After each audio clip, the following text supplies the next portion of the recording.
ਜੀ ਅਜ਼ਰ ਭਾਈ, ਇੱਕ ਹੋਰ ਮੇਰਾ ਸਵਾਲ ਹੈ ਕਿ ਅਗਰ ਪ੍ਰਦੇਸ਼ ਵਿੱਚ ਇਨਸਾਨ ਨੂੰ ਕੋਈ ਤਕਲੀਫ ਹੁੰਦੀ ਹੈ, ਉਹ ਫੌਰੀ ਤੌਰ ਤੇ ਆਪਣੀ ਅੰਬੈਸੀ ਨਾਲ ਰਾਬਤਾ ਕਰਦਾ ਹੈ। ਤੇ ਤੁਸੀਂ ਇਸ ਟਾਈਮ ਮਲਾਇਸ਼ੀਆ 'ਚ ਬੈਠੇ ਹੋ, ਤੇ ਜਦੋਂ ਇਹ ਵਾਕਿਆ ਪੇਸ਼ ਆਇਆ ਰਫੀਉल्ला ਸਾਹਿਬ ਦੀ ਵਫਾਤ ਦਾ, ਕਿ ਜੇਲ੍ਹ ਦੇ ਵਿੱਚ ਉਹਨਾਂ ਦੀ ਵਫਾਤ ਹੋ ਗਈ ਹੈ, ਤੇ ਉਹ ਹੋਈ ਵੀ ਇਸ ਤਰ੍ਹਾਂ ਵੀ ਕਿ ਕਦੀ ਉਹਨੂੰ ਕਰੋਨਾ ਵਾਇਰਸ ਦਾ ਜ਼ਾਹਿਰ ਕਰ ਰਹੇ ਨੇ, ਕਦੀ ਉਹਦਾ ਕਹਿ ਰਹੇ ਨੇ ਕਿ ਹਾਰਟ ਅਟੈਕ ਹੋ ਗਿਆ ਉਹਨਾਂ ਨੂੰ। ਤੇ ਕੀ ਤੁਸੀਂ ਆਪਣੀ ਲੋਕਲ ਅੰਬੈਸੀ ਨਾਲ ਰਾਬਤਾ ਕਾਇਮ ਕਰਨ ਦੀ ਕੋਸ਼ਿਸ਼ ਕੀਤੀ?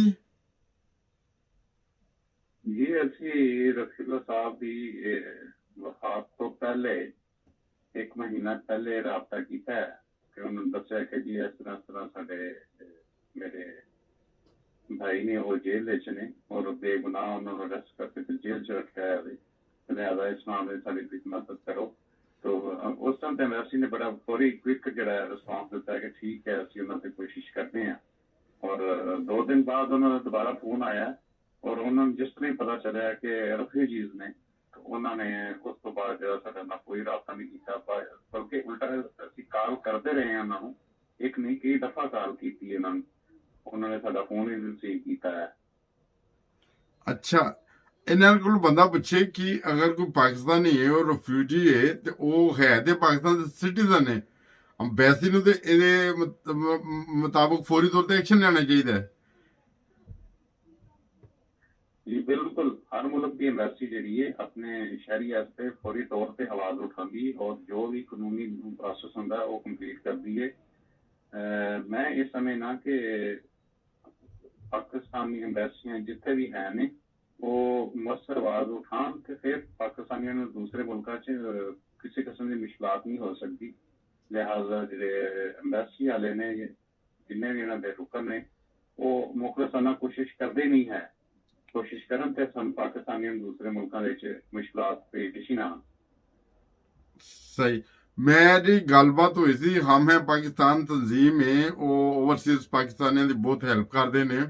महमूद सही साहब ਨਾਲ ਮੇਰੀ ਗੱਲਬਾਤ ਹੋਈ ਹੈ, ਅੱਜ ਹੀ ਹੋ ਰਹੀ ਸੀ, ਲਾਈਨ ਦੇ ਉੱਤੇ ਗੱਲਬਾਤ ਹੋ ਰਹੀ ਸੀ, ਤੇ ਮਹਿਮੂਦ ਸਹੀ ਸਾਹਿਬ ਇਹੀ ਕਹਿ ਰਹੇ ਸੀ ਕਿ ਮੈਂ ਇਨਸ਼ਾਅੱਲਾ ਤਾਲਾ ਅਗਲੇ ਆਉਣ ਵਾਲੇ ਚੰਦ ਦਿਨਾਂ ਦੇ ਵਿੱਚ ਅੰਬੈਸੀ ਦੇ ਅੱਗੇ ਜਾਵਾਂਗੇ, ਅਸੀਂ ਮਲਾਇਸ਼ੀਆ ਦੀ ਉੱਥੇ ਪ੍ਰੋਟੈਸਟ ਕਰਾਂਗੇ, ਉੱਥੇ ਦਰਖਾਸਤ ਆਂਗੇ ਕਿ ਜਿਹੜੇ ਸਾਡੇ ਕਮ ਸੇ ਕਮ ਓਵਰਸੀਜ਼ ਪਾਕਿਸਤਾਨੀ ਤੁਹਾਡੇ ਕੋਲ ਆਉਂਦੇ ਨੇ ਉਹਨਾਂ ਦੀ ਜਾਨ ਔਰ ਮਾਲ ਦੀ ਹਿਫਾਜ਼ਤ ਕਰਨਾ ਤੁਹਾਡੀ ਜ਼ਿੰਮੇਵਾਰੀ ਹੈ। ਤੇ ਕਿ ਇਸ ਮਾਮਲੇ 'ਚ ਤੁਸੀਂ ਕੀ ਕਹਿੰਦੇ ਹੋ ਕਿ ਉਹਨਾਂ ਨੂੰ ਪ੍ਰੋਟੈਸਟ ਕਰਨਾ ਚਾਹੀਦਾ ਹੈ, ਜਾਂ ਤੁਸੀਂ ਉਸ ਪ੍ਰੋਟੈਸਟ ਦੇ ਬਾਰੇ ਕੀ ਤੁਹਾਡਾ ਬਿਆਨ ਹੈਗਾ? ਕਿ ये आवाज उठानी चाहिए और महजब तरीके दे नाल शास्तगी दे नाल अगर तुसी अपनी आवाज रखते हो तो हर इंसान का हक है और एज पाकिस्तानी हर पाकिस्तानी को आवाज उठानी चाहिए। इंसानियत होंदी है, चाहे वो किसी भी मजहब के नाल तल्लक रखता है, सब तो पहले इंसान है और असीं चाहते हैं कि साडी आवाज उठाई जाए और जिहड़ा जुल्म और बर्बरीयत साडे नाल होई है और मलेशिया की गवर्नमेंट को चाहिए कि इसका हल करे और फ्री फेयर इंक्वायरी करे और जो सजावार ने और जो कसूरवार ने उन्होंने कटहरे च लिया के सजावां दित्तियां जाण। ਸਹੀ, ਅਸੀਂ ਆਪਣੇ ਚੈਨਲ ਦੀ ਵਿਸਾਸਤ ਨਾਲ ਅਮਰੀਕਾ 'ਚ ਵੀ ਰਾਬਤਾ ਕੀਤਾ ਹੈ, ਇਨਸ਼ਾਅੱਲਾ ਤਾਲਾ ਉਹਨਾਂ ਦਾ ਵੀ ਇੰਟਰਵਿਊ ਲਾਂਗੇ। ਉਹ ਵੀ ਇਨਸਾਨੀ ਤਨਜ਼ੀਮਾਂ ਦੇ ਹੱਕ ਦੇ ਵਿੱਚ ਗੱਲਬਾਤ ਕਰਦੇ ਨੇ, ਇਨਸਾਨੀਅਤ ਦੇ ਹੱਕ 'ਚ ਗੱਲਬਾਤ ਕਰਦੇ ਨੇ। ਅਸੀਂ ਇਨਸ਼ਾਅੱਲਾ ਤਾਲਾ ਆਪਣੇ ਚੈਨਲ ਦੀ ਵਿਸਾਸਤ ਦੇ ਨਾਲ ਪੂਰੀ ਦੁਨੀਆ ਦੇ ਵਿੱਚ ਇਨਸ਼ਾਅੱਲਾ ਤਾਲਾ ਤੁਹਾਡਾ ਪੈਗਾਮ ਹੈ ਪਹੁੰਚਾਇਆ ਵੇ।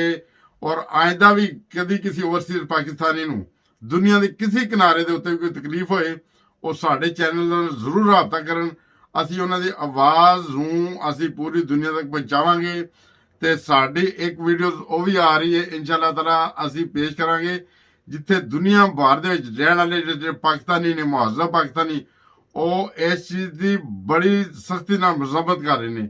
ਤੇ ਸਾਡਾ ਇਹ ਵੀ ਪ੍ਰੋਗਰਾਮ ਵੇਖਣਾ ਤੇ ਅੱਗੋਂ ਵੀ ਆਇੰਦਾ ਆਉਣ ਵਾਲੇ ਦਿਨਾਂ 'ਚ ਵੇਖਦੇ ਰਹਿਣਾ। ਅਸੀਂ ਇਹ ਅੱਜ ਕੱਲ੍ਹ ਦੂਸਰੀਆਂ ਖਬਰਾਂ ਛੱਡ ਕੇ ਇਸ ਖਬਰ ਦੇ ਪਿੱਛੇ ਅਸੀਂ ਪਏ ਹਾਂ ਕਿ ਇੱਕ ਇਨਸਾਨ ਦਾ ਕਤਲ ਗੋਇਆ ਪੂਰੀ ਇਨਸਾਨੀਅਤ ਦਾ ਕਤਲ ਹੈ।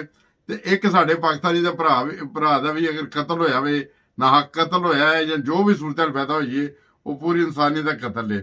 ਤੇ ਅਸੀਂ ਇਨਸ਼ਾਅੱਲਾ ਤਾਲਾ ਤੁਹਾਡੀ ਆਵਾਜ਼ ਨੂੰ ਬੁਲੰਦ ਰੱਖਾਂਗੇ ਜਿੰਨਾ ਤੱਕ ਇਹਦੇ ਬਾਰੇ ਕੋਈ ਨਾ ਕੋਈ ਫੈਸਲਾ ਨਹੀਂ ਹੋ ਜਾਂਦਾ। जी बहुत शुक्रिया। ਅੱਲਾਹ ਤਾਲਾ ਜਜ਼ਾ ਦੇਵੇ, ਸ਼ੁਕਰੀਆ ਜਜ਼ਾ। ਤੁਸੀਂ ਦੇਖ ਰਹੇ ਹੋ ਹਸਤਾ ਵਸਤਾ ਪਾਕਿਸਤਾਨ ਟੀਵੀ ਇੰਟਰਨੈਸ਼ਨਲ ਤੇ ਅੱਜ ਫਿਰ ਤੁਹਾਨੂੰ ਅਸੀਂ ਲੈ ਕੇ ਚੱਲਦੇ ਹਾਂ ਮਲਾਈਸ਼ੀਆ ਤੇ ਉੱਥੇ ਅਸੀਂ ਗੱਲਬਾਤ ਕਰ ਰਹੇ ਹਾਂ ਕਿ ਅੱਜ ਕੱਲ ਉੱਥੇ ਓਵਰਸੀਜ਼ ਪਾਕਿਸਤਾਨੀਆਂ ਦੀ ਕੀ ਸੂਰਤ-ਹਾਲ ਚੱਲ ਰਹੀ ਹੈ। अस्सलाम वालेकुम रहमतुल्लाह। ਵਾਲੇਕੁਮ ਸਲਾਮ ਰਹਿਮਤੁल्लाह। ਹਾਂਜੀ ਅਜ਼ਰ ਸਾਹਿਬ, ਕੀ ਹਾਲ ਚਾਲ ਤੁਹਾਡਾ? ਜੀ ਅਲਹਮਦੁਲਿਲਾ, ਅੱਲਾਹ ਦਾ ਬੜਾ ਸ਼ੁਕਰ ਹੈ। ਅਜ਼ਰ ਸਾਹਿਬ, ਅਸੀਂ ਆਪਣੇ ਚੈਨਲ ਦੀ ਤਰਫੋਂ ਅੰਥਾਈ ਤੁਹਾਡੇ ਦੁੱਖ ਦੇ ਵਿੱਚ ਸ਼ਾਮਲ ਹਾਂ। ਜਿਹੜੇ ਪਿਛਲੇ ਦਿਨੇ ਤੁਹਾਡੇ ਬੇਨੋਈ ਦੀ ਵਫਾਤ ਹੋ ਗਈ ਉੱਥੇ ਜੇਲ੍ਹ ਦੇ ਵਿੱਚ, ਤੇ ਅਸੀਂ ਸਿਰਫ ਇਹ ਪੁੱਛਣਾ ਚਾਹੁੰਦੇ ਹਾਂ ਕਿ ਜੇਲ੍ਹ ਦੀ ਉੱਥੇ ਕੀ ਸੂਰਤ-ਹਾਲ ਹੈ। ਤੁਸੀਂ ਉਹਦੇ ਬਾਰੇ ਕੁਝ ਕੁਝ ਦੱਸ ਸਕਦੇ ਹੋ, ਜਾਂ ਕਦੀ ਤੁਹਾਨੂੰ ਵੀ ਕਦੀ ਕੋਈ ਐਸਾ ਦਾ ਚਾਂਸ ਹੋਇਆ ਕਿ ਉੱਥੇ ਜੇਲ੍ਹ 'ਚ ਰਹਿਣਾ ਪਿਆ ਹੋਏ, ਜਾਂ ਜਦੋਂ ਤੁਸੀਂ ਮਲੇਸ਼ੀਆ ਗਏ ਹੋ ਕਿੰਨੀ ਦੇਰ ਪਹਿਲੇ ਗਏ ਹੋ? ਜੀ 2014 ਚ ਆਇਆ ਸਾਂ ਸਹੀ। ਸਟਾਰ ਦੇ ਵਿੱਚ, ਔਰ 1 ਸਾਲ ਤੋਂ ਬਾਅਦ ਜਿਹੜਾ ਹੈ ਉਹ ਮੈਂ ਰੋਜ਼ਗਾਰ ਦੀ ਤਲਾਸ਼ ਦੇ ਵਿੱਚ ਮੁਕੀਮ ਸਾਂ। ਸਹੀ। ਉੱਥੇ ਐਮੀਗ੍ਰੇਸ਼ਨ ਨੇ ਮੈਨੂੰ ਅਰੈਸਟ ਕੀਤਾ ਸੀ ਔਰ ਮੈਂ 52 ਦਿਨ ਜਿਹੜਾ ਨਾ ਉੱਥੇ ਇਮੀਗ੍ਰੇਸ਼ਨ ਦੇ ਜੇਲ੍ਹ ਦੇ ਵਿੱਚ ਰਿਹਾ ਵਾਂ। ਉਸ ਦੌਰਾਨ ਵਿੱਚ ਇਹ ਵੇ ਕਿ ਫਿਰ ਮੈਨੂੰ ਜਿੱਥੇ ਰਫੀਉल्लाह ਸਾਹਿਬ ਦੀ ਸ਼ਹਾਦਤ ਹੋਈ ਹੈ ਜੀ, ਉੱਥੇ ਵੀ ਮੈਨੂੰ ਨਾ ਰੱਖਿਆ ਹੋਵੇ, ਔਰ ਉਹ ਜੇਲ੍ਹ ਦੇ ਵਿੱਚ ਮੈਂ 52 ਦਿਨ ਰਿਹਾ ਵਾਂ ਔਰ ਬੜੇ ਹੀ ਬੁਰੇ ਹਾਲਾਤ ਸਨ ਉਸ ਜੇਲ੍ਹ ਦੇ। ਤਕਰੀਬਨ ਕਾਫੀ ਜਿਹੜੇ ਸਾਡੇ ਇੱਥੇ ਕਿਸਾਨੀ ਨੇ ਉਹ ਜੇਲ੍ਹ 'ਚ ਰਹਿ ਚੁੱਕੇ ਨੇ ਔਰ ਦੇਖ ਚੁੱਕੇ ਨੇ ਉਸ ਜੇਲ੍ਹ ਦੇ ਹਾਲਾਤ, ਜੋ ਕਿ ਅਸੀਂ ਜੇਲ੍ਹ ਤਾਂ ਨਹੀਂ ਕਹਿ ਸਕਦੇ, ਉਹ ਤੇ ਅਜ਼ੀਅਤ ਖਾਨੇ ਬਣਾਏ ਨੇ, ਹੁਕੂਮਤ ਖਾਨੇ ਨੇ, ਜੇਲ੍ਹਾਂ ਨਹੀਂ ਨੇ। ਜੇਲ੍ਹਾਂ ਜਿਹੜੀਆਂ ਨੇ ਉਹ ਹੋਰ ਕਿਸਮ ਦੀਆਂ ਹੁੰਦੀਆਂ ਨੇ, ਇੱਥੇ ਤੇ ਜੇਲ੍ਹਾਂ ਉਹਨਾਂ ਨਹੀਂ ਕਿਹਾ ਜਾ ਸਕਦਾ ਮਲੇਸ਼ੀਆ ਦੀਆਂ। ਅੱਛਾ, ਜਦੋਂ ਤੁਹਾਨੂੰ ਗ੍ਰਿਫਤਾਰ ਕੀਤਾ ਹੈ, ਤੁਸੀਂ ਦੱਸਦੇ 52 ਦਿਨ ਲਈ ਤੁਹਾਨੂੰ ਉਹਨਾਂ ਨੇ ਗ੍ਰਿਫਤਾਰ ਕਰ ਲਿਆ, ਕੀ ਤੁਹਾਡੇ ਕੋਲ ਉਸ ਟਾਈਮ ਡਾਕੂਮੈਂਟਸ ਨਹੀਂ ਸੀ ਜਾਂ ਕੀ ਸੀ ਉੱਥੇ? ਤੁਸੀਂ ਕੀ ਸਟੇਟਸ ਸੀ ਤੁਹਾਡਾ ਉਸ ਟਾਈਮ ਉੱਥੇ? ਜੀ ਮੇਰੇ ਕੋਲ ਡਾਕੂਮੈਂਟਸ ਆਇਆ ਸਨ ਉਸ ਟਾਈਮ। ਮੈਂ ਅਪਾਇੰਟਮੈਂਟ ਇੱਕ ਛੋਟੀ ਜਿਹੀ ਚੈੱਕ ਮਿਲਦੀ ਹੁੰਦੀ ਉਹ ਮੇਰੇ ਕੋਲ ਸੀ, ਔਰ ਮੈਂ ਆਪਣਾ ਸਮਾਨ ਜਿਹੜਾ ਘਰ 'ਚ ਸਬਜ਼ੀ ਵਗੈਰਾ ਪਕਾਉਣ ਵਾਸਤੇ ਹੋਰ ਦੂਸਰਾ ਸਮਾਨ ਉੱਥੇ ਖਰੀਦਣ ਡਿਆ ਤਾਂ ਬਾਜ਼ਾਰ 'ਚ, ਉੱਥੇ ਮੈਨੂੰ ਐਮੀਗ੍ਰੇਸ਼ਨ ਨੇ ਅਰੈਸਟ ਕੀਤਾ ਸੀ। ਅੱਛਾ, ਐਮੀਗ੍ਰੇਸ਼ਨ ਡਾਕੂਮੈਂਟਸ ਹੋਣ ਦੇ ਬਾਵਜੂਦ ਉਹ ਗ੍ਰਿਫਤਾਰ ਕਰ ਲੈਂਦੀ ਹੈ, ਹਾਲਾਂਕਿ ਇੱਕ ਉਹ ਇਸਲਾਮੀ ਮੁਲਕ ਹੈ, ਠੀਕ ਹੈ। ਤੁਹਾਡੇ ਕੋਲ ਡਾਕੂਮੈਂਟਸ ਸੀ ਆਪਣੇ ਘਰ ਦੇ, ਆਪਣੇ ਬੱਚਿਆਂ ਦੇ, ਤੁਸੀਂ ਖਰੀਦਦਾਰੀ ਕਰਨ ਲਈ ਗਏ ਹੋ, ਬੱਚੇ ਘਰ ਇੰਤਜ਼ਾਰ ਕਰ ਰਹੇ ਤੁਹਾਡਾ, ਤੇ ਤੁਹਾਨੂੰ ਗ੍ਰਿਫਤਾਰ ਕਰ ਲਿਆ ਤੇ 58 ਦਿਨ ਲਈ ਬਗੈਰ ਕਿਸੇ ਵਜ੍ਹਾ ਤੋਂ। ਜੀ ਬਿਲਕੁਲ, ਔਰ ਇਹ ਪੂਰੇ ਮਲੇਸ਼ੀਆ 'ਚ ਇਸ ਤਰ੍ਹਾਂ ਹੀ ਹੈ, ਚਾਹੇ ਤੁਹਾਡੇ ਕੋਲ ਕਾਰਡ ਹੈ ਜਾਂ ਤੁਹਾਡੇ ਕੋਲ ਅਪਾਇੰਟਮੈਂਟ ਹੈ ਔਰ ਜਾਂ ਤੁਹਾਡੇ ਕੋਲ ਲੈਟਰ ਹੈ, ਐਮੀਗ੍ਰੇਸ਼ਨ ਜਦੋਂ ਚਾਹੇ ਗ੍ਰਿਫਤਾਰ ਕਰ ਲੈਂਦੀ ਹੈ ਔਰ ਜਿਹੜੀ ਇਹ ਕਹਿੰਦੇ ਨੇ ਜੇਲ੍ਹ 'ਚ ਬੇਵਜ੍ਹਾ ਅਜ਼ੀਤਾਂ ਦਿੰਦੀ, ਮਾਰਦੀ ਹੈ ਔਰ ਡਰਾਉਂਦੀ ਹੈ, ਔਰ ਤਾਂ ਕਿ ਜਿਹੜੇ ਨੇ ਇਹ ਵਾਪਸ ਪਾਕਿਸਤਾਨ ਵਾਪਸ ਚਲੇ ਜਾਣ, ਡਿਪੋਰਟ ਕਰਨ ਦੀ ਕੋਸ਼ਿਸ਼ ਕਰਦੀ ਹੈ, ਜੋ ਕਿ ਜਿਹੜੇ ਬਰਦਾਸ਼ਤ ਨਹੀਂ ਕਰ ਸਕਦੇ ਤਸ਼ੱਦਦ ਨੂੰ ਔਰ ਇਸ ਉਹਨੂੰ, ਉਹ ਵਿਚਾਰੇ ਆਪਣੀ ਜਾਨ ਬਚਾਉਣ ਵਾਸਤੇ ਡਿਪੋਰਟ ਫਾਰਮ ਉੱਤੇ ਸਾਈਨ ਕਰ ਦਿੰਦੇ ਨੇ, ਔਰ ਜਿਹੜੇ ਨਹੀਂ ਕਰਦੇ ਹੈ ਉਹ ਫਿਰ ਤਸ਼ੱਦਦ ਬਰਦਾਸ਼ਤ ਕਰਦੇ ਨੇ। ਔਰ ਬੜਾ ਇਨਸਾਨੀਅਤ ਸੋਚ ਤਸ਼ੱਦਦ ਹੁੰਦਾ ਹੈ ਔਰ ਬਹੁਤ ਹੀ ਇਨਸਾਨ ਖੌਫ ਦੀ ਹਾਲਤ ਵਿੱਚ ਹੁੰਦਾ ਹੈ। ਔਰ ਅਕਸਰ ਜਿਹੜੇ ਦੋਸਤ ਨੇ, ਅਗਰ ਉਹਨਾਂ ਦੀ ਕਿਸਮਤ ਹੋਵੇ ਰੱਖੇ ਉਹਨਾਂ ਨੂੰ ਬਾਹਰ ਰਿਲੀਜ਼ ਕਰਵਾਉਂਦੀ ਹੈ ਤੇ ਉਹ ਬਾਅਦ ਜਦੋਂ ਆਉਂਦੇ ਨੇ ਤਾਂ ਨਫਸੀਆਤੀ ਮਰੀਜ਼ ਬਣ ਕੇ ਬਾਹਰ ਆਉਂਦੇ ਨੇ। ਅੱਛਾ, ਬਗੈਰ ਕਿਸੇ ਵਜ੍ਹਾ ਤੋਂ ਤੇ ਉਹ ਮਾਰਦੇ ਵਗੈਰਾ ਕਿਸਾ ਮਾਰਦੇ ਨੇ? ਕੀ ਸੂਰਤ-ਹਾਲ ਉਹਨਾਂ ਦੀ ਮਾਰਦੀ, ਕਿ ਜਾਂ ਕਿੰਨੇ ਤੋਂ ਕਿੰਨੇ ਤੱਕ ਉਹ ਮਤਲਬ ਕਿ ਉਹ ਤੁਹਾਨੂੰ ਜਗਾਉਂਦੇ ਨੇ, ਸਵਾਉਂਦੇ ਨੇ? ਕੀ ਸ਼ਡਿਊਲ ਹੁੰਦਾ ਜੇਲ੍ਹ ਦਾ ਤਕਰੀਬਨ? ਪਹਿਲੇ ਨੰਬਰ ਤੇ ਜਿਸ ਸਮੇਂ ਲੈ ਕੇ ਆਉਂਦੇ ਨੇ ਆਪਣੀ ਕਾਗਜ਼ੀ ਕਾਰਵਾਈ ਕਰਦੇ ਨੇ, ਉਸ ਟਾਈਮ ਜੋ ਕੁਛ ਉਹਨਾਂ ਦੇ ਕੋਲ ਹੁੰਦਾ, ਰੀਜ਼ਨਲ ਕੋਲ ਹੁੰਦਾ, ਉਹਦੇ ਕੋਲ ਸਾਰਾ ਲੈ ਲੈਂਦੇ ਨੇ, ਪੈਸੇ ਵਗੈਰਾ, ਜਾਂ ਕੋਈ ਮੋਬਾਈਲ ਅੱਛਾ ਤੇ ਮੋਬਾਈਲ ਲੈ ਲੈਣਗੇ। ਅੱਛਾ। ਉਸ ਤੋਂ ਬਾਅਦ ਲੈ ਕੇ ਆਉਂਦੇ ਨੇ ਉਹਨਾਂ ਨੂੰ ਉੱਥੇ ਖੌਫਜ਼ਦਾ ਕਰਦੇ ਨੇ, ਮਾਰਦੇ ਨੇ। ਅੱਛਾ। ਉਹ ਸਟੇਟਮੈਂਟ ਲੈਣੀ ਸ਼ੁਰੂ ਕਰ ਦਿੰਦੇ ਨੇ ਉਸ ਟਾਈਮ ਕਿ ਆਉਂਦੇ ਨੇ ਕਿ ਅਗਰ ਜੇ ਫੋਨ ਤੇ ਰਿਪੋਰਟ ਤੇ ਕਰ ਠੀਕ ਹੈ, ਨਹੀਂ ਤੇ ਫਿਰ ਇਹ ਬਾਅਦ ਚ ਪੇਸ਼ ਕਰਦੇ ਜੱਜ ਕੋਲ ਮਰਜ਼ੀ। ਅਗਰ ਆਪਣੇ ਕੈਂਪੇ 'ਚ ਭੇਜਦੇ ਨੇ, ਕੈਂਪੇ ਜਾਂਦੇ ਆ ਸਾਰੀ ਉੱਥੇ ਸ਼ੁਰੂ ਹੋ ਜਾਂਦਾ ਵੇ, ਬਸ ਨੰਗਾ ਕਰ ਛੱਡਣ ਇਨਸਾਨ ਨੂੰ ਟੋਟਲ, ਔਰ ਉਹ ਵਿੱਚ ਬੈਠਕਾਂ ਮਰਵਾਉਂਦੇ ਨੇ, ਉਹਨਾਂ ਕੋਲ ਪੁਸ਼ਅਪ ਕਰਵਾਉਂਦੇ ਨੇ, ਔਰ ਨਾ ਵਿਚਾਰਾ ਉਹਨੂੰ ਮਾਰ ਪੈਣ। ਜਦੋਂ ਮਾਰਦੇ ਨੇ ਕੀ ਸੋਟੀਆਂ ਵਗੈਰਾ ਨਾਲ ਮਾਰਦੇ ਨੇ, ਕੀ ਸੂਰਤ ਹਾਲ ਹੁੰਦੀ ਜਾਂ ਥੱਪੜ ਚਪੇੜਾਂ ਲੱਤਾਂ? ਇਹ ਉਹਨਾਂ ਕੋਲ ਪਾਇਪ ਹੁੰਦੇ ਨੇ, ਲੱਤਾਂ ਮਾਰਦੇ ਨੇ, ਠੁੱਡੇ ਮਾਰਦੇ ਨੇ। ਉਹ ਅੱਛਾ ਠੁੱਡੇ ਇਸ ਤਰ੍ਹਾਂ ਦੇ ਮਾਰਦੇ ਨੇ ਕਿ ਇਨਸਾਨ ਦੇ ਅਗਰ ਕਿਸੇ ਨਾਜ਼ੁਕ ਅਜ਼ਾਦ ਲੱਗ ਜਾਵੇ ਅੱਛਾ ਭਾਵੇਂ ਉਹਦੀ ਜਾਨ ਚਲੀ ਜਾਏ, ਕੋਈ ਪਰਵਾਹ ਨਹੀਂ ਹੈ ਉਹਨਾਂ ਨੂੰ, ਕੋਈ ਇਸ ਚੀਜ਼ ਦੀ ਪਰਵਾਹ ਨਹੀਂ ਹੈ ਕਿ ਇਹਦੀ ਜਾਨ ਚਲੀ ਜਾਏ। ਬਸ ਅੱਛਾ ਉਹਨਾਂ ਤੇ ਮਾਮੂਲੀ ਜਿਹਾ ਕੰਮ। ਅੱਛਾ। ਤੇ ਇਹ ਜਦੋਂ ਉੱਥੇ ਉਹ ਜੇਲ੍ਹ ਦੇ ਵਿੱਚ ਖੁਰਾਕ ਕੀ ਦਿੰਦੇ ਨੇ, ਜਦੋਂ ਜੇਲ੍ਹ 'ਚ ਰੱਖਦੇ ਨੇ ਇੱਕ ਬੰਦੇ ਨੂੰ ਫੜ ਲਿਆ, ਉਹਨੂੰ ਖੁਰਾਕ ਕੀ ਦਿੰਦੇ ਹੈਗੇ ਨੇ? ਖੁਰਾਕ ਤੇ ਉਹ ਅਗਰ ਕਿਸੇ ਕੁੱਤੇ ਨੂੰ ਵੀ ਦਿੱਤੀ ਜਾਏ ਤਾਂ ਸ਼ਾਇਦ ਉਹ ਨਾ ਖਾਵੇ, ਲੇਕਿਨ ਇਨਸਾਨ ਜ਼ਿੰਦਾ ਰਹਿਣ ਦੀ ਕੋਸ਼ਿਸ਼ ਕਰਦਾ ਹੈ ਕਿ ਮੈਂ ਖਾਵਾਂ ਤੇ ਮੈਂ ਬਚਾਂਗਾ। ਅੱਛਾ ਔਰ ਖੁਰਾਕ ਹੈ ਤੇ ਸਫੇਦ ਹੁੰਦੇ ਨੇ ਔਰ ਉਹਦੇ ਤੇ ਥੋੜੀ ਜਿਹੀ ਸਬਜ਼ੀ ਦੇ ਛੱਡਦੇ ਅੱਛਾ ਜਿਹੜੀ ਦੇ ਹੋਵੇ ਤੇ ਜੀ ਸੁੱਕੀ ਦੇ ਲਓ ਇਹ ਖਾਓ। ਔਰ ਇਨਸਾਨ ਅੰਦਰ ਜਾਂਦੀ ਨਹੀਂ ਹੁੰਦੀ, ਮਜਬੂਰ ਕਰਦਾ। ਬਸ ਆਪਣੀ ਕੁਛ ਜਾ ਲੋਕ ਐਸੇ ਹੁੰਦੇ ਨੇ, ਕੁਛ ਮੈਂ ਦੇਖੇ ਨੇ ਮੇਰੇ ਨਾਲ ਰਹੇ ਨੇ, ਉਹ ਤੇ ਬਿਲਕੁਲ ਧੰਦੇ ਆ ਇਸ ਚੀਜ਼ ਨੂੰ। ਅੱਛਾ। ਤੇ ਇਹ ਅੱਛਾ, ਮੈਂ ਇੱਕ ਹੋਰ ਮੈਨੂੰ ਸੁਣਨ ਚ ਆਇਆ ਸੀ ਕਿ ਉੱਥੇ ਅਗਰ ਤੁਸੀਂ ਮੁਸਲਮਾਨ ਮਾਲਿਕ ਹੈ, ਉੱਥੇ ਤੁਸੀਂ ਜਿਹੜੀ ਟਾਇਲਟਾਂ ਹੁੰਦੀਆਂ ਨੇ ਉਹਦੇ ਵਿੱਚ ਲੋਟਾ ਤੱਕ ਵੀ ਨਹੀਂ ਮਿਲਦਾ, ਨਾ ਟਿਸ਼ੂ ਹੁੰਦੇ ਨੇ, ਬਲਕਿ ਇੱਥੋਂ ਤੱਕ ਮੈਂ ਸੁਣਿਆ ਕਿ ਇੱਕ ਮੱਗ ਦਿੰਦੇ ਨੇ, ਉਹਦੇ ਨਾਲ ਧਾਰ ਤੇ ਉਹਦੇ ਨਾਲ ਹੀ ਪਾਣੀ ਪੀਣਾ। ਇਹ ਵਾਕਈ ਗੱਲ ਠੀਕ ਹੈ? ਨਹੀਂ, ਪਾਣੀ ਦਾ ਇੰਤਜ਼ਾਮ ਤੇ ਖੁੱਲਾ ਹੁੰਦਾ ਹੈ ਕਿ ਪਾਣੀ ਵਕਤ ਮਿਕਦਾਰ ਹੁੰਦਾ ਹੈ। ਸਹੀ।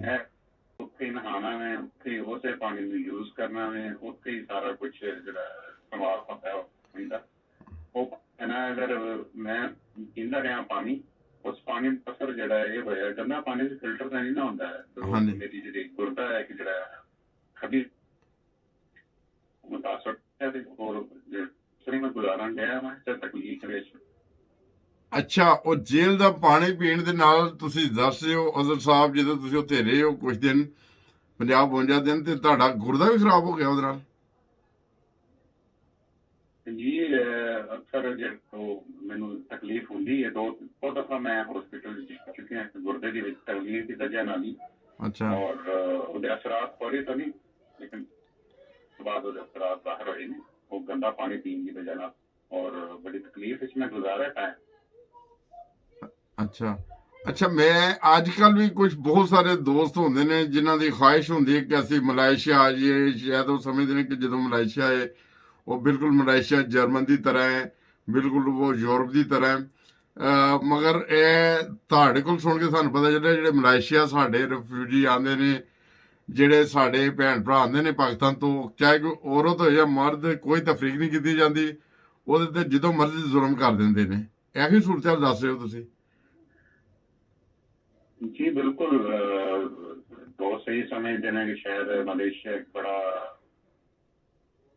ਅੱਗੇ ਔਰ ਬੜਾ ਤਰੱਕੀ ਯਾਫਤਾ ਮੁਲਕ ਹੈ, ਅਸੀਂ ਉੱਥੇ ਜਾਵਾਂਗੇ ਸਾਨੂੰ ਕੁਛ ਸਾਡਾ ਜਲਦੀ ਕਲੀਅਰ ਹੋ ਜਾਏਗਾ। ਅਸੀਂ ਇੱਕ ਸੇਫ ਮੁਲਕ ਦੇ ਜਾ ਰਹੇ ਹਾਂ ਜੋ ਕਿ ਸਮਝਨੇ ਇੱਥੇ ਮਲੇਸ਼ੀਆ ਕਹਾ ਕੇ ਜਿੰਦਗੀ ਵਜ੍ਹਾ ਨਾਲ ਅਸੀਂ ਮੁਸੀਬਤ ਚ हैं। अगर और मजीद बहुत ऐसा सोचते हैं ਤੇ ਮੈਂ ਉਹਨੂੰ ਖੁਦਾ ਰਹੇਗੀ ਅਗਰ ਮਲੇਸ਼ੀਆ ਬਿਲਕੁਲ ਨਾ ਆਉਣ, ਕਿਉਂਕਿ ਮਲੇਸ਼ੀਆ ਦੇ ਵਿੱਚ ਜਿਹੜਾ ਉਹ ਰਿਫਿਊਜੀਜ਼ ਦੇ ਨਾਲ ਕੋਈ ਅੱਛਾ ਸਲੂਕ ਨਹੀਂ ਕੀਤਾ ਜਾਂਦਾ ਹੈ। ਸਹੀ।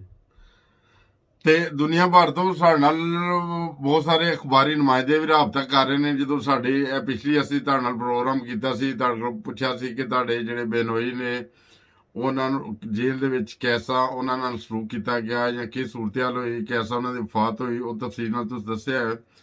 ਤੇ ਮੁਖਤਲਿਫ ਅਦਾਰਿਆਂ ਨੂੰ ਅਸੀਂ ਤਸਵੀਰਾਂ ਵੀ ਦਿੱਤੀਆਂ ਤੁਹਾਡੀਆਂ ਕਿ ਉਹ ਆਪਣੇ ਅਖਬਾਰਾਂ ਦੇ ਵਿੱਚ ਛਾਇਆ ਕਰਨ। ਤੇ ਤੁਹਾਡੇ ਦੇ ਘਰ ਦੇ ਵਿੱਚ ਇਹ ਹਾਦਸਾ ਹੋਇਆ ਨਾ ਕਿ ਤੁਹਾਡੇ ਬੇਨੋਈ ਦੇ ਨਾਲ, ਕਿ ਪਿਛਲੇ ਦਿਨ ਉਹਨਾਂ ਦੀ ਵਫਾਤ ਹੋਈ ਜੇਲ੍ਹ ਦੇ ਵਿੱਚ, ਤੇ ਤੁਸੀਂ ਭਰਪੂਰ ਮੁਜ਼ੰਮਤ ਕਰਦੇ ਹੋ ਤੇ ਦੁਨੀਆ ਭਰ ਦੇ ਅਦਾਰਿਆਂ ਨੂੰ ਕੋਈ ਦਰਖਾਸਤ ਕਰਦੇ ਹੋ ਸਾਡੇ ਚੈਨਲ ਦੇ ਵਿਸਾਸਤ ਨਾਲ? ਜੀ ਬਿਲਕੁਲ, ਕਿਉਂ ਨਹੀਂ ਹੈ, ਕਿਉਂਕਿ ਇੱਥੇ ਜਿੰਨੇ ਵੀ ਰਿਫਿਊਜੀਜ਼ ਨੇ ਖਾਓ ਕਿਸੇ ਮੁਲਕ ਦੇ ਨੇ, ਉਹਨਾਂ ਦੇ ਨਾਲ ਇਹਨਾਂ ਦਾ ਅਦਾਰਿਆਂ ਦਾ ਜਿਹੜਾ ਸਲੂਕ ਹੈ ਉਹ ਬਿਲਕੁਲ ਇਨਸਾਨ ਦੋਸਤ ਸਲੂਕ ਹੈ ਹੀ ਨਹੀਂ। ਔਰ ਅਦਾਰੇ ਜਿੰਨੇ ਨੇ ਇੰਟਰਨੈਸ਼ਨਲ ਨੇ, ਹਿਊਮਨ ਰਾਈਟਸ ਦੇ ਨੇ ਜਾਂ ਜੋ ਵੀ ਹੈ ਨੇ ਅਦਾਰੇ ਇਨਸਾਨੀ ਇਮਦਾਦ ਕਰਦੇ ਨੇ, ਉਹਨੂੰ ਚਾਹੀਦਾ ਕਿ ਸਾਡੀ ਮਦਦ ਕਰਨ, ਕਿਉਂਕਿ ਇੱਥੇ ਬਹੁਤ ਜ਼ਿਆਦਾ ਪ੍ਰੋਬਲਮ ਨੇ। ਤਾਂ ਕਿ ਇਹਨਾਂ ਮੁਸੀਬਤਾਂ ਤੋਂ ਅਸੀਂ ਬਚੀਏ ਔਰ ਸਾਡੇ ਨਾਲ ਇੱਕ ਜਿਹੜਾ ਇਨਸਾਨੀ ਸਲੂਕ ਹੈ ਤਿਆਰ ਕੀਤਾ ਜਾਵੇ। ਔਰ ਮੈਂ ਤੁਹਾਡੇ ਚੈਨਲ ਦਾ ਵੀ ਬੜਾ ਸ਼ੁਕਰਗੁਜ਼ਾਰ ਹਾਂ ਕਿ ਤੁਸੀਂ ਮੇਰੀ ਆਵਾਜ਼ ਜਿਹੜੀ ਹੈ ਉਹ ਦੁਨੀਆ ਭਰ ਦੇ ਵਿੱਚ ਲੋਕਾਂ ਦੇ ਅੱਗੇ ਰੱਖੀ ਹੈ। ਬਸ ਮੈਂ ਤੁਹਾਡਾ ਸ਼ੁਕਰ ਅਦਾ ਕਰਨਾ ਤੁਹਾਡੇ ਚੈਨਲ ਦਾ, ਤੁਹਾਡੀ ਟੀਮ ਦਾ ਵੀ। ਸਹੀ, ਤੇ ਬਹੁਤ ਸ਼ੁਕਰੀਆ ਅਜ਼ਰ ਸਾਹਿਬ। ਤੇ ਇਸ ਤੋਂ ਇਲਾਵਾ ਅਗਰ ਤੁਸੀਂ ਦੇਖੋ, ਅਸੀਂ ਪਿਛਲੇ ਦਿਨਾਂ 'ਚ ਦੇਖਿਆ ਹੈ ਕਿ ਵਜ਼ੀਰ-ਏ-ਆਜ਼ਮ ਪਾਕਿਸਤਾਨ ਮੌਜੂਦਾ ਇਮਰਾਨ ਖਾਨ ਸਾਹਿਬ ਨੇ ਮੁਖਤਲਿਫ ਮਮਾਲਿਕ ਦੇ ਵਿੱਚ ਜਿਹੜੇ ਸਾਡੇ ਫਸੇ ਹੋਏ ਰੈਫਿਊਜੀ ਜਿਹੜੇ ਭਾਈ ਹੁੰਦੇ ਨੇ ਉਹਨਾਂ ਦੀ ਹੈਲਪ ਕੀਤੀ। ਉਹਨਾਂ ਦੇ ਜਿੱਥੇ ਫਸੇ ਹੁੰਦੇ ਸੀ ਉਹਨਾਂ ਦੇ ਜਿਹੜੇ ਸਦਰੇ ਮਮਲਕਤ ਹੁੰਦੇ ਸੀ ਉਹਨਾਂ ਨਾਲ ਗੱਲਬਾਤ ਕੀਤੀ। ਉਹ ਉਹਨਾਂ ਨੂੰ ਉਸ ਅਜ਼ੀਅਤ ਤੋਂ ਵਾਪਸ ਲੈ ਕੇ ਆਏ ਜਹਾਜ਼ਾਂ 'ਚ ਭਰ ਕੇ ਵੀ, ਜਾਂ ਜਿਨ੍ਹਾਂ ਦੇ ਰੈਫਿਊਜੀ ਕੇਸ ਪਾਸ ਨਹੀਂ ਸੀ ਹੁੰਦੇ ਜਿਨ੍ਹਾਂ ਮੁਲਕਾਂ ਦੇ ਵਿੱਚ, ਉਹਨਾਂ ਦੇ ਸਰਬਰਾਹਾਂ ਨਾਲ ਗੱਲਬਾਤ ਵੀ ਕੀਤੀ। ਤੇ ਤੁਸੀਂ ਕੀ ਚਾਹੁੰਦੇ ਹੋ ਕਿ ਤੁਹਾਡੇ ਇਸ ਮੁਸ਼ਕਲ ਦੀ ਘੜੀ 'ਚ ਜਿੱਥੇ ਤੁਹਾਡੇ ਬੇਨੋਈ ਵੀ ਪਿਛਲੇ ਦਿਨਾਂ ਜਾਨ ਦੀ ਬਾਜ਼ੀ ਹਾਰ ਗਏ ਨੇ, ਤੇ ਅੱਗੋਂ ਮਜ਼ੀਦ ਕੋਈ ਐਸਾ ਵਾਕਿਆ ਨਾ ਪੇਸ਼ ਆਏ, ਤੇ ਵਜ਼ੀਰ-ਏ-ਆਜ਼ਮ ਪਾਕਿਸਤਾਨ ਦੇ ਲਈ ਵੀ ਕੋਈ ਦਰਖਾਸਤ ਕਰਨਾ ਚਾਹੁੰਦੇ ਹੋ ਕਿ ਉਹ ਤੁਹਾਡੇ ਜਿਹੜੇ ਇੱਥੇ ਤੁਸੀਂ ਇੱਥੇ ਰਹਿ ਰਹੇ ਹੋ ਤੇ ਜਾਂ ਮਲਾਇਸ਼ੀਆ ਦੀ ਹਕੂਮਤ ਤੇ ਨਹੀਂ ਬਲਕਿ ਉਹਨਾਂ ਦੀ ਪੁਲਿਸ ਵਗੈਰਾ ਤੁਹਾਡੇ ਦੇ ਉੱਤੇ ਜ਼ੁਲਮ ਕਰਦੀ, ਤਸ਼ੱਦਦ ਕਰਦੀ, ਉਹ ਹਕੂਮਤ ਦੇ ਨਾਲ ਕੋਈ ਐਸਾ ਮੁਆਹਦਾ ਕਰਨ ਕਿ ਸਾਡੇ ਜਿੰਨੇ ਵੀ ਰੈਫਿਊਜੀ ਜਾਂਦੇ ਹੈਗੇ ਨੇ ਭਾਈ, ਜੈਸਾ ਵੀ ਜਾਂਦੇ ਨੇ ਪਾਕਿਸਤਾਨੀ ਓਵਰਸੀਅਰਸ, ਉਹਨਾਂ ਨੂੰ ਮੁਕੰਮਲ ਆਜ਼ਾਦੀ ਹੋਣੀ ਚਾਹੀਦੀ ਹੈ। ਇਹ ਨਾ ਹੋਏ ਕਿ ਘਰੋਂ ਕੋਈ ਸਬਜ਼ੀ ਖਰੀਦਣ ਜਾਏ ਉਹਨੂੰ ਫੜ ਕੇ ਲੈ ਜਾਓ, ਕੋਈ ਡਾਕਟਰ ਦੀ ਅਪਾਇੰਟਮੈਂਟ ਤੇ ਜਾਏ ਉਹਨੂੰ ਫੜ ਕੇ ਲੈ ਜਾਏ ਪੁਲਿਸ, ਜਾਂ ਕਿਸੇ ਕੋਈ ਬੀਵੀ ਦਾ ਕੋਈ ਮਸਲਾ ਹੈ ਡਾਕਟਰ ਕੋਲ ਜਾ ਰਹੇ ਨੇ ਉਹਨਾਂ ਨੂੰ ਪਕੜ ਕੇ ਲੈ ਜਾਏ। ਇਸ ਚੀਜ਼ ਦੀ ਤੁਸੀਂ ਮਜ਼ੰਮਤ ਕਰਦੇ ਹੋ ਤੇ ਖਾਨ ਸਾਹਿਬ ਨੂੰ ਕਹਿੰਦੇ ਹੋ ਕਿ ਤੁਹਾਨੂੰ ਕਮ ਸੇ ਕਮ ਇੱਕ ਇਨਸਾਨ ਹੋਣ ਦੇ ਨਾਤੇ ਇੰਨੀ ਕਮ ਸੇ ਕਮ ਆਜ਼ਾਦੀ ਹੋਣੀ ਚਾਹੀਦੀ ਹੈ। ਅਗਰ ਤੁਸੀਂ ਕਿਸੇ ਮਸਲੇ 'ਚ ਉੱਥੇ ਰਹਿ ਰਹੇ ਹੋ ਤੇ ਤੁਹਾਨੂੰ ਆਜ਼ਾਦੀ ਨਾਲ ਫਿਰਨ ਦਿੱਤਾ ਜਾਏ, ਰਾਤ ਤੇ ਚੈੱਕ ਨਾ ਕੀਤਾ ਜਾਏ ਤੇ ਬਗੈਰ ਵਜ੍ਹਾ ਤੋਂ ਫੜ ਕੇ ਜੇਲ੍ਹਾਂ ਦੇ ਵਿੱਚ ਬੰਦ ਨਾ ਕੀਤਾ ਜਾਏ। ਜੀ ਗਵਰਨਮੈਂਟ ਪਾਕਿਸਤਾਨ ਨੂੰ ਇਸ ਚੀਜ਼ ਬਾਰੇ ਸੋਚਣਾ ਚਾਹੀਦਾ ਹੈ ਕਿ ਅਸੀਂ ਪਾਕਿਸਤਾਨੀ ਸ਼ਹਿਰੀ ਤਾਂ ਹੈ ਨਾ ਜੀ। ਅਸੀਂ ਅਗਰ ਮੁਲਕ ਛੋੜਿਆ ਤਾਂ ਮਜਬੂਰੀ ਦਾ ਤਾਂ ਛੋੜਿਆ, ਅਦਰਵਾਈਜ਼ ਕੋਈ ਆਪਣਾ ਮੁਲਕ ਨਹੀਂ ਛੋੜਦਾ ਹੁੰਦਾ। ਤੇ ਗਵਰਨਮੈਂਟ ਪਾਕਿਸਤਾਨ ਨੂੰ ਇਸ ਚੀਜ਼ ਮਤਲਬ ਚਾਹੀਦਾ ਹੈ ਕਿ ਮਲੇਸ਼ੀਆ ਦੀ ਗਵਰਨਮੈਂਟ ਦੇ ਅੱਗੇ ਇਹ ਰੱਖੇ ਗੱਲ ਕਿ ਜੋ ਵੀ ਨੇ ਜਿਸ ਤਰ੍ਹਾਂ ਹਾਲ ਦੀ ਜਿਸ ਹਾਲ 'ਚ ਵੀ ਸਾਡੇ ਪਾਕਿਸਤਾਨੀ ਰਿਫਿਊਜੀਜ਼ ਇੱਥੇ ਆਏ ਹੋਏ ਨੇ, ਲਿਹਾਜ਼ਾ ਤੁਸੀਂ ਉਹਨਾਂ ਨੂੰ ਪ੍ਰੋਟੈਕਸ਼ਨ ਦਿਓ, ਉਹਨਾਂ ਨੂੰ ਬੇਵਜ੍ਹਾ ਤੰਗ ਨਾ ਕਰੋ ਔਰ ਉਹਨਾਂ ਦੀ ਜਾਨਾਂ ਦੇ ਨਾਲ ਨਾ ਖੇਲੋ। ਇਹ ਵਜ਼ੀਰ-ਏ-ਆਜ਼ਮ ਇਮਰਾਨ ਖਾਨ ਨੂੰ ਗੱਲ ਅੱਗੇ ਕਰਨੀ ਚਾਹੀਦੀ ਹੈ। ਲੇਕਿਨ ਗੱਲ ਸਭ ਤੋਂ ਵੱਡੀ ਤੇ ਇਹ ਹੈ ਨਾ ਕਿ ਅਗਰ ਸਾਡਾ ਮੁਲਕ ਠੀਕ ਹੋ ਜਾਏ ਪਾਕਿਸਤਾਨ, ਤੇ ਸਾਨੂੰ ਹਿਜਰਤ ਕਰਨ ਦੀ ਜ਼ਰੂਰਤ ਹੀ ਕੋਈ ਨਹੀਂ ਹੈ। ਸਹੀ, ਬਹੁਤ ਸ਼ੁਕਰੀਆ ਆਜ਼ਮ ਸਾਹਿਬ, ਤੁਸੀਂ ਆਪਣਾ ਕੀਮਤੀ ਵਕਤ ਦਿੱਤਾ। ਤੇ ਮੈਂ ਮਾਜ਼ਰ ਜਰਨਲ ਨਾਜ਼ਰੀਨ ਨਾਲ ਕਿ ਜਦੋਂ ਮੈਂ ਇੰਟਰਵਿਊ ਲੈ ਰਿਹਾ ਸੀ ਉਹ ਮੇਰੀ ਬਿੱਲੀ ਵਿੱਚ ਆ ਗਈ ਹੈ। ਚਲੋ ਅੱਲਾਹ ਤਾਲਾ ਸਭ ਨੂੰ ਮਹਿਫੂਜ਼ ਰੱਖੇ, ਸਾਡੇ ਓਵਰਸੀਜ਼ ਪਾਕਿਸਤਾਨੀਆਂ ਨੂੰ ਵੀ, ਤੇ ਉਹਨਾਂ ਦੇ ਨਾਲ ਉਹ ਜ਼ੁਲਮ ਔਰ ਜ਼ਿਆਦਤੀ ਨਾ ਹੋਏ ਜਿਹੜੀ ਕੱਲ ਅਜੇ ਚੰਦ ਦਿਨ ਗੁਜ਼ਰੇ ਨੇ ਔਰ ਜ਼ਿਆਦਤੀ ਹੋਈ ਹੈ ਕਿ ਜੇਲ੍ਹ ਦੇ ਵਿੱਚ ਉਹ ਆਪਣਾ ਦਮ ਤੋੜ ਗਏ ਨੇ। ਤੇ ਜੋ ਖਬਰਾਂ ਮੁਖਤਲਿਫ ਜੋ ਉੱਥੋਂ ਦੱਸਿਆ ਜਾ ਰਿਹਾ ਜੇਲ੍ਹ ਦੀ ਤਰਫੋਂ ਜਾਂ ਅਦਾਰਿਆਂ ਤਰਫੋਂ ਕਿ ਉਹਨਾਂ ਨੂੰ ਹਾਰਟ ਅਟੈਕ ਹੋਇਆ, ਮਗਰ ਜਿਹੜੀ ਰਿਪੋਰਟਸ ਜਿਹੜੀ ਉਹਨਾਂ ਦੀ ਆਈਆਂ ਨੇ ਮੈਡੀਕਲ ਰਿਪੋਰਟਸ, ਉਹਨਾਂ ਤੋਂ ਉਹਨਾਂ ਦੇ ਜਿਸਮ ਦੇ ਉੱਤੇ ਸ਼ਦੀਦ ਨਿਸ਼ਾਨਾਤ ਵੀ ਸੀ ਜਿਨ੍ਹਾਂ ਨਾਲ ਕਈ ਸਵਾਲਾਤ ਪੈਦਾ ਹੁੰਦੇ ਨੇ। ਦੇਖਦੇ ਹਾਂ ਆਇੰਦਾ ਦਿਨਾਂ ਦੇ ਵਿੱਚ ਇਹ ਸਵਾਲਾਤ ਦਾ ਕੋਈ ਹੱਲ ਨਿਕਲਦਾ ਹੈ ਜਾਂ ਨਹੀਂ, ਜਾਂ ਆਇੰਦਾ ਵੀ ਆਉਣ ਵਾਲੇ ਦਿਨ ਪਾਕਿਸਤਾਨੀ ਜਿਹੜੇ ਨੇ ਓਵਰਸੀਜ਼ ਪਾਕਿਸਤਾਨੀ ਨੇ ਜਾਂ ਕੋਈ ਹੋਰ ਵੀ ਓਵਰਸੀਜ਼ ਨੇ, ਬੰਗਲਾਦੇਸ਼ ਤੋਂ ਨੇ, ਕਿਸੇ ਮੁਲਕ ਤੋਂ ਨੇ, ਉਹਨਾਂ ਨਾਲ ਜ਼ੁਲਮ ਔਰ ਜ਼ਿਆਦਤੀ ਦਾ ਜਿਹੜਾ ਸਿਲਸਿਲਾ ਚੱਲ ਰਿਹਾ ਸੀ ਉਹ ਬੰਦ ਹੁੰਦਾ ਹੈ ਕਿ ਨਹੀਂ। ਤੇ ਤੁਹਾਡਾ ਬਹੁਤ ਸ਼ੁਕਰੀਆ ਸਰ, ਤੁਸੀਂ ਸਾਡੇ ਚੈਨਲ ਨੂੰ ਟਾਈਮ ਦਿੱਤਾ ਹੈ ਆਪਣਾ। ਜੀ ਸ਼ੁਕਰੀਆ ਚੈਨਲ ਤੁਹਾਡਾ ਵੀ ਤੁਹਾਡੀ ਟੀਮ ਦਾ ਵੀ। ਸਹੀ। ਔਰ ਮੈਂ ਦੋਸਤਾਂ ਨੂੰ ਚਾਹਾਂਗਾ ਕਿ ਚੈਨਲ ਦੇ ਥਰੂ ਜਿਹੜੀ ਆਵਾਜ਼ ਜਿਹੜੀ ਸਾਡੀ ਜਿਹੜੇ ਇਦਾਰੇ ਨੇ ਹਿਊਮਨ ਰਾਈਟਸ ਵਾਲੇ ਨੇ ਉਹਨਾਂ ਤੱਕ ਆਵਾਜ਼ ਪਹੁੰਚਾਈ ਜਾਏ ਤਾਂ ਕਿ ਇਸ ਵੀਡੀਓ ਨੂੰ ਜ਼ਿਆਦਾ ਸ਼ੇਅਰ ਕਰੋ ਤਾਂ ਕਿ ਇਹ ਆਵਾਜ਼ ਅੱਗੇ ਤੱਕ ਜਾਏ ਔਰ ਜਿਹੜੀ ਮੁਸ਼ਕਲਾਤ ਨੇ ਉਹਦਾ ਹੱਲ ਹੋ ਸਕੇ। ਬਹੁਤ ਸ਼ੁਕਰੀਆ। ਸ਼ੁਕਰੀਆ ਜਜ਼ਾਕੱਲਾ। अस्सलाम।